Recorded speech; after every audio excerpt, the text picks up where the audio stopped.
Welcome back to my Facebook and YouTube channel. तो भाइयों, champions league की दो गेम्स हुई हैं, कोपेनहेगन वर्सेस मैन सिटी और दूसरा लेipzig वर्सेस रियल मैड्रिड की। तो उसके ऊपर हम बात करेंगे। काफ़ी अच्छी गेम्स हुई हैं, जैसा एक्सपेक्ट किया जा रहा था कि वन साइडेड गेम्स होंगी, तो उतनी वन साइडेड तो हमें देखने को नहीं मिली। तो पहले बात कर लेते हैं कोपेनहेगन वर्सेस मैन सिटी की। और एक्सपेक्टेशन तो यही थी कि काफ़ी कंफर्टेबली जो है मैन सिटी ये मैच जीत जाएगी। और अगर स्कोर लाइन देखा जाए तो काफी कंफर्टेबली जो है वो आपको लग भी रहा है कि मैन सिटी मैच जीती है। लेकिन ऑन ग्राउंड अगर बात की जाए, ऑन फील्ड अगर बात की जाए, तो इतने आसानी से भी नहीं जीती। लेकिन यह है कि मैन सिटी की फिर भी डोमिनेटिंग परफॉर्मेंस थी। और दी ब्रूने, मतलब यार क्या ही प्लेयर है, क्या ही बंदा उसकी तारीफ करे। मैं पर्सनली मुझे बहुत ज़्यादा पसंद है। और मैं ये समझता हूँ कि इस टाइम पे अगर यूरोप में देखा जाए तो दी ब्रूने से अच्छा प्लेयर, उनसे अच्छा मिडफील्डर या अटैकिंग मिडफील्डर की अगर आप बात करें तो उनसे अच्छा कोई भी नहीं है। मतलब गोल स्कोरिंग एबिलिटी, पासिस जो उनके होते हैं, लॉन्ग रेंज पासिस उनके जो होते हैं, और विजन उनका मतलब आउटस्टैंडिंग। और मुझे कहीं ना कहीं उनको देखकर जो है ना वो थोड़ा थोड़ा इनिस्टा की झलक जो है वो नजर आती है। और जब से डी ब्रूने वापस आए हैं इंजरी से, तो तब से मैन सिटी ने 7 गेम्स में से 7 की 7 गेम्स जीती हैं। आपको याद होगा कि डी ब्रूने की एब्सेंस में थोड़ा सा स्ट्रगल करी थी मैन सिटी, और प्रीमियर लीग में भी काफी थोड़ा सा आपने देखा होगा कि स्ट्रगल करती हुई नजर आई थी। और मैंने उस वक्त भी ये बात कही थी कि डी ब्रूने के एब्सेंस में जितने पॉइंट्स लूज कर लेगी सिटी, जितनी जो दूसरी टीम्स हैं लाल प्रीमियर लीग में, वो जितना बेनिफिट उठा सकती है उठा ले, क्योंकि डी ब्रूने के आने के बाद से जो है वो गेम चेंज हो जाएगी। और बिल्कुल ऐसे ही हुआ। और लगता ही नहीं है कि भाई बंदा 5 महीने के बाद आया है। जिस फ्लो के साथ वो फुटबॉल खेल रहा है, गोल भी किया, असिस्ट भी किया, तो भैया कमाल की परफॉर्मेंस थी डी ब्रूने की तरफ से। अब पहले गोल उन्होंने स्कोर किया, फिर 34th मिनट के अंदर गेम जो है वो बराबर हो गई थी। और फिर हाफ टाइम पर आदमी बिल्कुल ख़त्म होने वाला था पहला हाफ, तो हाफ टाइम के ऊपर जो है वो डी बर्नार्डो सिल्वा ने गोल स्कोर किया। ये भी बहुत ही कमाल प्लेयर है यार। मतलब बार्सिलोना के साथ लिंक हुए थे लास्ट समर विंडो में, लेकिन नहीं आ सके थे, जो भी इश्यूज थे खैर। लेकिन ये भी बहुत ही कमाल प्लेयर है। तो खैर अब अगर मैन सिटी की बात की जाए तो भैया मैन सिटी जो है वो थर्ड, अगर उनका विनिंग स्ट्रीक देखा जाए ना यूरोप में चैंपियंस लीग में, तो इस वक्त थर्ड पोजीशन के ऊपर वो हैं। 9 की 9 गेम्स जो है वो लास्ट जीते हैं इन अ रो। और अगर आप बात करो बायर्न म्यूनिख की, तो उन्होंने 2019 में जो सबसे ज़्यादा लगातार गेम्स 15 गेम्स जीतने का रिकॉर्ड जो है वो उनके पास है इस टाइम पे। और उसके बाद रियल मैड्रिड है और बार्सिलोना है। तो अभी जो है वो मैनचेस्टर सिटी बहुत अच्छा जा रही है। और अब जो अगर इस टाई की बात की जाए तो ऑब्वियसली मैनचेस्टर सिटी मुझे लास्ट 8 में इजीली हुई जाते हुए नजर आ रही है। अब दूसरी बात कर लेते हैं भाई लिप्जिग वर्सेस रियल मैड्रिड की। तो भैया ये गेम भी काफी अच्छा गेम हुआ। और मैंने आपको कल प्रीव्यू प्रीव्यू में ये बात कही थी कि यार रियल मैड्रिड को जो है ना वो आ, तो आता है कि कैसे गेम निकालनी है, कैसे जीतना है, चाहे वो अच्छा खेले बुरा खेले जो भी हो, लेकिन उन्हें ये पता है कि उनको गेम कैसे जीतना है।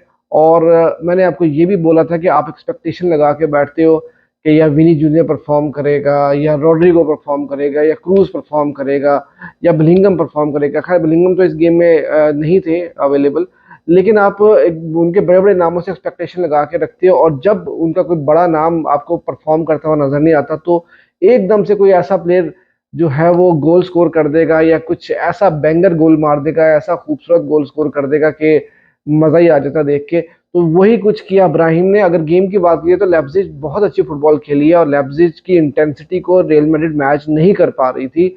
और लेipzig को मौका भी मिला। अब एक गोल भी लेipzig ने स्टार्ट में स्कोर कर दिया था। मुझे तो समझ में नहीं आया भैया कि वो गोल जो है किस तरह से रूल आउट किया गया है, और उसके पीछे क्या लॉजिक थी, मुझे तो समझ में नहीं आया। और इवन के जो स्पेनिश रेफरी जो अभी रिसेंटली रिटायर हुए हैं लाहोस, उन्होंने भी ये बात कही है कि इस गोल को स्टैंड करना चाहिए था। लेकिन रियल मैड्रिड को जो है वो कहीं ना कुछ जो है वो मिल ही जाता है भैया, फेवर शेवर जो भी आप कहें। अब किसी को बुरा लगेगा तो मैं मतलब कुछ नहीं कह सकता। लेकिन जो भी था, अब्राहिम जो है उन्होंने भाई मैसी टाइप का गोल स्कोर किया, सोलो बड़ा खूबसूरत गोल स्कोर किया। और वही एक गोल जो था वो आखिर तक जो है वो लीड बरकरार रखी। और अगर गेम की हम बात करें तो मैंने जैसे पहले बताया कि रियल मैड्रिड को इतनी अच्छी फुटबॉल नहीं खेला, और लेप्जिग ने चांसेस भी काफ़ी अच्छे क्रिएट किए, काफ़ी चांसेस बनाए भी, और गोल स्कोरिंग अपॉर्चुनिटीज भी क्रिएट किए। शॉट्स ऑन टारगेट भी काफ़ी ज़्यादा थे, लेकिन गोल स्कोर नहीं कर सके। और यहाँ पर हमें तारीफ करनी होगी लुनिन की भी, क्योंकि मेरे ख्याल में बहुत ही अंडररेटेड कीपर है यार। और उन्होंने जो है वो 9 सेव्स किए इस गेम के अंदर, और रियल मैड्रिड को इस टाई के अंदर बनाए रखा। और अगर रियल मैड्रिड की भी बात कीजिए तो रियल मैड्रिड भी पिछली 7 के 7 गेम्स जो है वो जीत चुकी है यहाँ पर। तो रियल मैड्रिड का भी रन काफी ज्यादा अच्छा जा रहा है। बिलिंगम को जरूर मिस किया यहाँ पर रियल मैड्रिड ने, उनकी गेम प्ले में बिलिंगम का जो एक ओरा नजर आता है, एक जो उनका लिंकअप प्ले नजर आता है, एक जो उनकी कमिटमेंट नजर आती है, वो चीज जो है वो रियल मैड्रिड की तरफ से नहीं देखने को मिल रही थी। और देखा जाए तो यार रिजल्ट उन्होंने निकाल लिया, ठीक है, एक गोल रूल आउट हो गया। अब मतलब रेफरिंग जो है वो रियल मैड्रिड के फेवर में जा रही है, ठीक है। लेकिन एक गोल स्कोर भी किया ब्राहिम ने, और मैं समझता हूँ ब्राहिम जो है वो बहुत ही अंडररेटेड प्लेयर है। लेकिन उसके बाद ये है कि रियल मैड्रिड, वही जिससे मैंने आपको बोला कि उनको पता है कि भैया किस तरह से गेम जो है वो निकालनी है, और उन्होंने गेम जो है वो निकाल भी ली।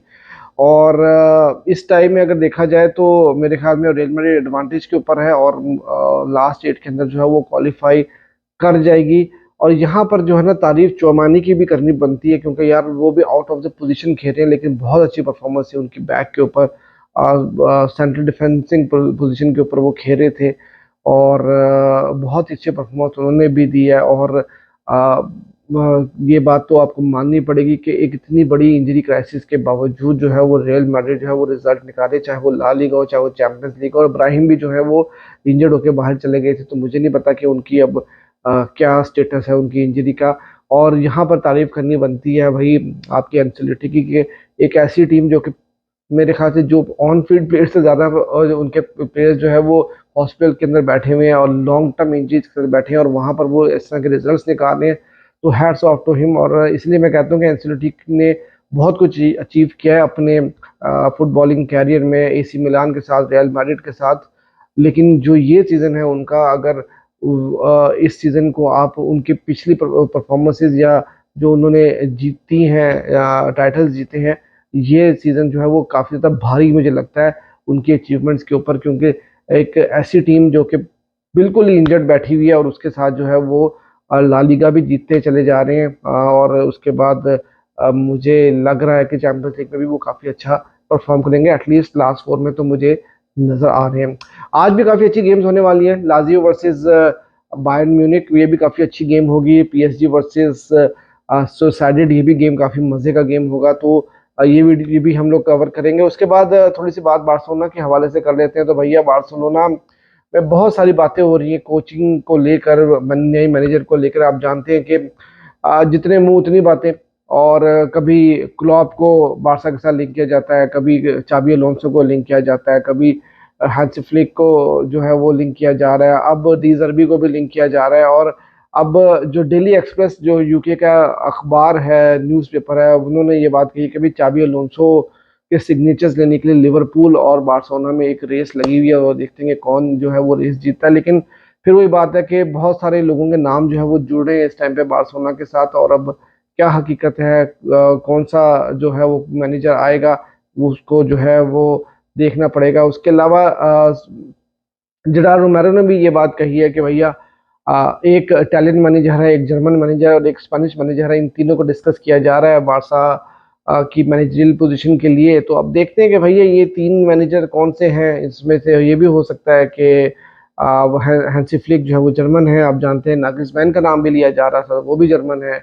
तो स्पेनिश में तो चाबी अलोंसो भी आ रहे हैं, और भी काफी नाम है। तो अब ये तो टाइम ही बताएगा कि क्या होने जा रहा है। लेकिन और एक और जो बुरी खबर है बार्सिलोना के लिए वो ये है कि नापोली की गेम के लिए फरहान टोरेस और जाओ फिलिक्स जो है वो दोनों फर्स्ट लेग शायद नहीं खेल सकेंगे बारसा की तरफ से।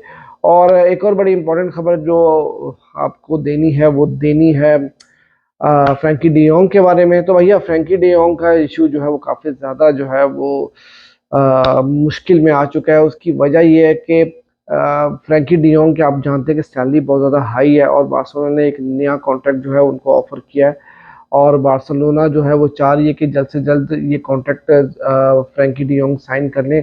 इस कॉन्ट्रैक्ट में ये होगा कि जो उनकी सैलरी है उसको ज़रा रिस्ट्रक्चर करके जो है वो प्रेजेंट किया जाएगा, और उससे ये होगा कि बार्सिलोना के जो फाइनेंशियल फेयर प्ले के इश्यूज़ हैं और जो बाकी के जो आपके सैलरी के आपके इश्यूज़ हैं वो थोड़े से सॉल्व होते हुए नज़र आते हैं। लेकिन अगर फ्रैंकी डी योंग इसको एक्सेप्ट नहीं करेंगे तो भैया फिर उसके बाद बार्सिलोना उनको मार्केट में फेंकेगा, और फिर अगर उनकी एक अच्छी ऑफर आएगी तो बार्सा उनको सेल कर देगा, और बार्सा मतलब उनको बेचने के बाद जो पैसा आएगा उससे ये होगा कि शायद कहीं ना कहीं 1:1 के ऊपर बार्सिलोना आएगी, और फिर वहां पर बार्सिलोना अपने स्क्वाड को स्ट्रेंथन करने की कोशिश करेगी।